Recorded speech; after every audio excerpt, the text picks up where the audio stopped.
તો જય Shri Krishna. YouTube channel કાંતાબેનની ખાટી મીઠી વાતો. કેમ છો બધા? મજામાં? અમારો વિડીયો જોવા હાલો. જમવાનું છે આજે રોટલી, કાચું મરચું, છાશ, ચોરાફળીનું શાક.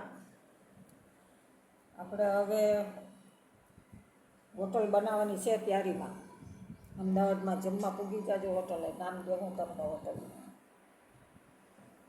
પ્યોર કાઠિયાવાડી જ બનશે આપણે અહીંયા, મરી મસાલા વગરનું. જમવા પધારજો. અમારી ચેનલને શેર કરો, સબસ્ક્રાઈબ કરો, બેલ બટન દબાવો. હાલો સબસ્ક્રાઈબ કરો. જમવા હાલો.